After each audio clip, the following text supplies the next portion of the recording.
तो आज की इस वीडियो में हम समझने वाले हैं महात्मा गांधी ने भारतीय राष्ट्रवाद में कैसे परिवर्तन कर दिया। मतलब जो महात्मा गांधी थे जिन्होंने भारतीय राष्ट्रवाद को कैसे परिवर्तित किया। अब भारतीय राष्ट्रवाद क्या, जो भारत में तरह तरह के जो कि आंदोलन चलाए गए थे राष्ट्र के प्रति, तो महात्मा गांधी ने भारतीय राष्ट्रवाद को कैसे परिवर्तित कर दिया। तरह तरह के आंदोलन चला के भारत में राष्ट्रवाद ला के, तो उस सब के बारे में पढ़ेंगे। सबसे पहले हम जानें कि 1922 तक गांधी जी ने भारतीय राष्ट्रवाद को एकदम परिवर्तित कर दिया था। 1922 तक आते महात्मा गांधी ने भारतीय राष्ट्रवाद को एकदम पूरा तरीके से परिवर्तित कर दिया था। अब यह व्यापारिकों का, बुद्धिजीवियों का आंदोलन नहीं रह गया था, बल्कि हजारों की संख्या में किसानों, श्रमिकों, कारीगरों ने भी इस आंदोलन में भाग लेना शुरू कर दिया था। मतलब महात्मा गांधी जो आंदोलन चलाया था उसमें कई सारे, जैसे कि किसान, श्रमिक, कारीगर, जमींदार, सब ने भाग लिया था। तीसरा, कई लोग गांधी जी के प्रति आदर व्यक्त करते हुए उन्हें अपना महात्मा कहने लगे थे। मतलब जो महात्मा गांधी थे उन्हें 1922 तक गांधी जी ने भारतीय राष्ट्रवाद में एकदम से परिवर्तित कर दिया। और दूसरा, अब यह व्यापारियों व बुद्धिजीवियों का आंदोलन नहीं रह गया था, इसमें कई सारे लोगों ने भाग लिया इस आंदोलन में और परिवर्तित कर डाला पूरे भारत को। फिर कई लोग गांधी जी के प्रति भी आदर व्यक्त करते हुए उन्हें अपना शिष्य भी एवं गुरु भी मानते थे। तीसरा, महात्मा गांधी आम लोगों की तरह रहते थे, उन्हीं की तरह वस्त्र पहनते थे और उन्हीं की तरह भाषा भी बोलते थे। चौथा, जो कि अन्य राष्ट्रवादी नेता पश्चिमी शैली से सूट अथवा भारतीय बदलंगा जैसे वस्त्र पहनते थे, वही गांधी जी लोगों के बीच एक साधारण धोती पहनते थे। मतलब गांधी जी का जो रवैया था किसानों की तरह ही था, आम व्यक्तियों की तरह ही रहता था। पांचवा, प्रत्येक दिन का कुछ हिस्सा भी चरखा चलाने में बिताते थे। अन्य राष्ट्रवादियों को भी उन्होंने ऐसा करने के लिए प्रोत्साहन किया था कि आप लोग मतलब फ्री रहते हो तो चरखा चलाओ, कपड़े बनाओ। वह खुद के कपड़े बनाकर खुद ही पहनते थे। उनका पहनने का तरीका बिल्कुल साधारण था, इन साधारण अन्य व्यक्तियों की तरह नहीं था, वो बिल्कुल सादा जीवन जिया करते थे। तो महात्मा गांधी ने जो कि आम लोगों की तरह ही रहते थे और उनकी तरह उनका व्यवहार भी था, मतलब सिंपल तरीके से वे रहते थे। बात करें महात्मा गांधी जबकि दक्षिण अफ्रीका से लौटे एवं जहाँ पर वो आंदोलन करने के लिए गए थे, तो वहाँ पर लोगों ने काफ़ी उनका सम्मान किया। जब वह लौटे तो काफ़ी लोगों ने उनका सम्मान किया, आदर किया और समझा उन बात को। उनको कई सारा सम्मान भी दिया महात्मा गांधी को, क्योंकि वे साधारण कपड़े पहनते थे, हर लोगों के प्रति आदर का व्यवहार करते थे, उनके साथ उनकी तकलीफ को समझते थे और उनके खिलाफ जो कि आंदोलन करते थे, अंग्रेजों के खिलाफ आंदोलन करते थे। अगर किसानों को कोई भी तकलीफ हो तो उनके प्रति आंदोलन करते थे। तो जब गांधी जी लौट रहे थे तो वह जो कि चोरा चोरी जो कि स्टेशन है वहाँ पर रुके, तो वहाँ पर भी कई लोगों की भीड़ लग गई उनको देखने के लिए, उनका दर्शन करने के लिए कि महात्मा गांधी जी आ रहे हैं। तो जो जिस भी स्टेशन पर रुकते थे, चोरा चोरी स्टेशन का नाम बताएं, तो वहाँ पर रुकते थे, तो कई सारे लोग वहाँ पर आ जाते थे उनकी एक झलक पाने के लिए। जैसे कि आज हम कह सकते हैं अपन किसी सुपरस्टार को देखें तो वहाँ पर कई सारे लोग मिल जाते हैं। तो उस समय के जो कि बहुत ही महत्वपूर्ण लीडर हुआ करते थे, तो उस समय एक लीडर हुआ करते थे। एक जगह तो गांधी जी को देखने के लिए इतने सारे लोग आए, तो वह एक किसी वस्तु एवं ट्रेन के मतलब उस पर खड़े हो गए, और जिससे कि सारे लोग उसको देख सकें, उनको देख सकें और उनके बारे में कुछ कह सकें। तो वहाँ पर भी उन्होंने कुछ समझाया, बताया कि आपको साधारण सिंपल रहना चाहिए, हमारा कोई भेदभाव नहीं करना चाहिए। तो उन्होंने वहाँ पर भी कुछ ऐसे उपदेश दिए गांधी जी ने, क्योंकि वह जब लौट रहे थे तो रुक रुक कर मतलब हर स्टेशन पर उनको लोग मिलने के लिए आते थे कि हाँ महात्मा गांधी जी आ रहे हैं। तो एक बहुत अच्छी लीडर एवं अभिनेता भी, नेता भी कहलाए, एक अच्छे नेता कहलाए। और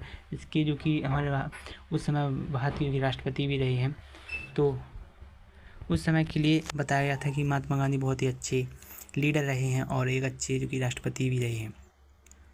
अब महात्मा गांधी की जो कि चमत्कारी शक्तियों के संबंध के बारे में अफवाह है। अब महात्मा गांधी की जो चमत्कारी शक्तियाँ थी उनके बारे में अफवाह क्या क्या फैली थी कि क्या अफवाह है, इनके पास कैसी शक्ति है। तो कुछ स्थानों पर यह कहा गया था कि उन्हें राजा द्वारा किसानों की दुख तकलीफ़ों में सुधार के लिए भेजा गया था। अब कुछ किसानों द्वारा यह कहा गया था कि जो महात्मा गांधी थे उनको वहाँ के किसानों की दुख एवं तकलीफ़ों के लिए सुधारने के लिए भेजा गया था। दूसरा, उनके पास सभी स्थानीय अधिकारियों के निर्देशों को मना करने की शक्ति है। अब उनके पास जो कि सभी स्थानीय अधिकार हुआ करते थे, उन सबको मना करने की उनके पास शक्ति हुआ करती थी। महात्मा गांधी जी का विरोध करने वालों के लिए भयंकर परिणाम वाली कहानी भी थी। इस तरह की अफवाहें फैली कि महात्मा गांधी को आलोचना करने वाले गांव के लोगों के घर रहस्यात्मक रूप से गिर गए अथवा उनकी फसल चौपट हो गई। अब मतलब जो भी महात्मा गांधी का विरोध किया जिन्होंने, उनकी फसल चौपट हो गई और उनकी मकान से गिर गई। मतलब एक प्रकार की चमत्कारी शक्ति हुई जो कि महात्मा गांधी का जो विरोध करते थे उनकी बहुत ही खराब स्थिति हो गई थी। चौथा, गांधी बाबा, गांधी महाराजा अथवा सामान्य महात्मा जैसे अलग अलग नामों की से ज्ञात होता है कि भारतीय किसानों के लिए उदारत के समान जो उनकी ऊंची करों तथा दमनात्मक अधिकारियों से सुरक्षा करने वाले उनके जीवन में मान मर्यादा और सार्थकता वापस लाने थे। तो महात्मा गांधी की चमत्कारी शक्तियाँ इस प्रकार हुआ करती थी कि अगर कोई लोग उनका विरोध करते थे या उनको बुरा भला कहते थे तो उनका सत्यानाश हो जाता था। इसी प्रकार से मान लो उनकी कुछ ऐसी चमत्कारी शक्तियाँ मानी जाती थी। अब बस्ती गांव के सिंदकर साहू ने 15 फरवरी को कहा कि वह महात्मा जी ने तब विश्वास करेगा जब उनके कारखाने जहां गुड़ का उत्पादन होता था वे घने से रस वे गन्ने के रस से भरा कहाड़ा उबालना हुआ हो तो 2 भाग में टूट जाएगा, परंतु 2 कहाकार वास्तव में बीच में से 2 हिस्से में टूट गया। अब क्या हुआ करता था, जो बस्ती गांव के सिकंदर साहू हुआ करते थे उन्हें 15 फरवरी को कहा गया था कि वह महात्मा जी में तब विश्वास करेंगे जब महात्मा जी के ऊपर तब विश्वास करेंगे जब उनके पास कारखाने जहाँ की गुड़ का उत्पादन होता था और गन्ने के रस से भरा कहाड़ा उबलता हुआ 2 भागों में टूट जाएगा, परंतु 2 कहाकरा वास्तव में बीच में से 2 हिस्सों में टूट गया। वहाँ के लोग हुआ करते थे तो उनको विश्वास नहीं था महात्मा गांधी पर, तो उन्होंने कहा था कि हम महात्मा गांधी पर तब विश्वास करेंगे जब गुड़ का उबलता हुआ घड़ा टूट जाएगा। तो ऐसा ही हुआ, कुछ चमत्कारी शक्तियाँ हुआ करती थी, तो कुछ ऐसा ही हुआ था जिसके कारण वो घड़ा टूट गया था और फिर उनको महात्मा गांधी पर विश्वास हो गया था। कि वहाँ के लोग को उन महात्मा गांधी पर विश्वास नहीं होता था क्योंकि वे ऐसा कार्य करते थे, क्योंकि उनके पास कुछ ऐसी चमत्कारी शक्ति होने की अफवाह भी थी कि जो भी उनका बुरा करता था तो उनके साथ बहुत ही बुरा हुआ करता था, उनका दुष्व्यवहार करता था, उन्हें सम्मान नहीं देता था, तो उन लोगों के साथ बहुत बुरा होता था। दूसरा, आजमगढ़ के एक किसान ने कहा है कि वह महात्मा जी की प्रामाणिकता में तब विश्वास करेगा तब उनके खेत में लगाए गए गेहूँ तिल में बदल जाएंगे। अगले दिन ही उस खेत का सारा गेहूँ तिल में बन गया। आजमगढ़ के जो किसान हुआ करते थे उन्हें महात्मा गांधी पर विश्वास नहीं था, तो वे कहते थे कि हम महात्मा गांधी पर तब विश्वास करेंगे जब हमारे खेत की जो गेहूँ है वह की तिल में बदल जाए। तो वास्तव में सवेरे ऐसा ही हुआ, तो उन्हें फिर महात्मा गांधी पर विश्वास हो गया था। फिर गोरखपुर में एक सज्जन ने चरखा चलाने जाने की आवश्यकता पर प्रश्न उठाया, उसके घर में आग लग गई। फिर क्या हुआ, गोरखपुर में जो कि एक व्यक्ति ने महात्मा गांधी के चरखा चलाने पर का भी विरोध किया तो उनके घर में आग लग गई। महात्मा गांधी का जिन लोगों ने विरोध किया उन सब के साथ बहुत बुरा हुआ, और क्योंकि वो महात्मा थे ना तो उनके साथ बहुत बुरा हुआ जिन्होंने उनका विरोध किया। अब 18 अप्रैल 1921 में उत्तर प्रदेश के एक गाँव में कुछ लोग जुआ खेल रहे थे। किसी ने उन्हें ऐसा करने से रोका हुआ। जुआ खेल रहे समूह में से एक ने रोकने से मना कर दिया तो महात्मा गांधी को अपशब्द कहा। अगले दिन उसकी बकरी को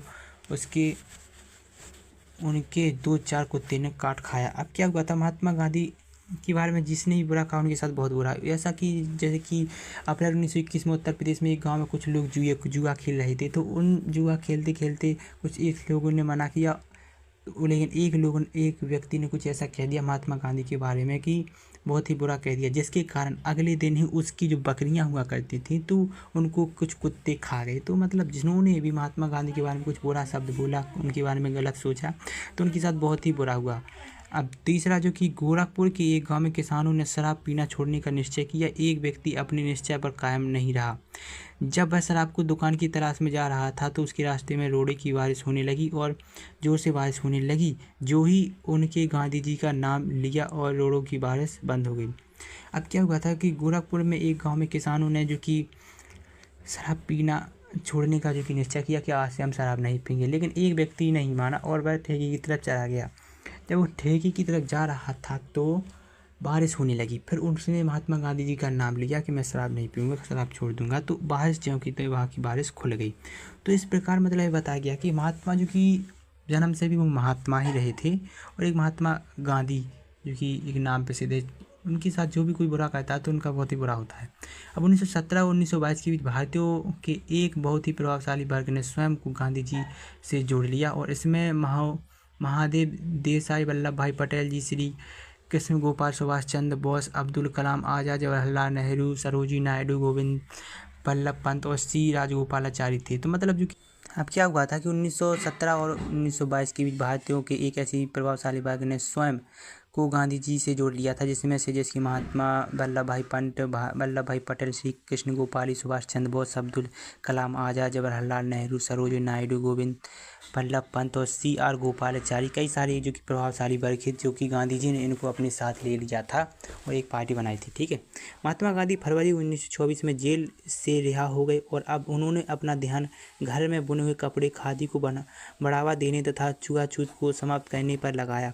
गांधी जी राजनीतिक जितने थे उतने ही वे समाज सुधारक भी थे, मतलब जितना भी राजनीति में कार्य करते थे उतना समाज सुधारक भी थे। उनका विश्वास था कि स्वतंत्रता के योग्य बनने के लिए भारतीयों को बाल विवाह और छुआछूत जैसी सामाजिक बुराइयों से मुक्त होना पड़ेगा। एक मत के भारतीयों को दूसरे मत के भारतीयों के लिए सच्चा संयम लाना होगा और इस प्रकार उन्होंने हिंदू मुसलमानों के बीच सौहार्द पर बल दिया। मतलब महात्मा गांधी थे जिन्होंने कि 1924 में जेल से रिहा होने के बाद अब उन्होंने अपना ध्यान जो कि घर में बुन रहे कपड़ों की तरफ नहीं लगाया, बल्कि समाज में फैली बुराइयों को, भेदभाव को दूर करने में लगाया। और गांधी ने जितने भी राजनीतिक कार्य करते थे उससे ज़्यादा वह समाज सुधारक का कार्य भी करते थे। उनका विश्वास था कि स्वतंत्रता के योग्य बनने के लिए भारतीयों को बाल विवाह, छुआछूत जैसी विभिन्न प्रकार की बुराइयों को दूर करना होगा। तो इस प्रकार उन्होंने हिंदू मुसलमानों के बीच ही चौधार पर भी बल दिया। तो गांधी जी मतलब चाहते थे कि समाज सुधारा रहे और राजनीतिक भी में कोई छुआछूत ना हो, समाज अच्छे तरीके से वर्ग से रहे। तो हिंदू मुसलमानों के बीच भी स्वाधार पर बल दिया गया था। एक मत के भारतीयों को दूसरे मत के भारतीयों के लिए भी सच्चा संयम लाना था, मतलब एक देश के दूसरे देश एवं एक दूसरे से समान मिलकर रहें, कोई भेदभाव ना करें। मतलब उनका कहना ये था कि सब लोग शांति से रहें और स्वतंत्र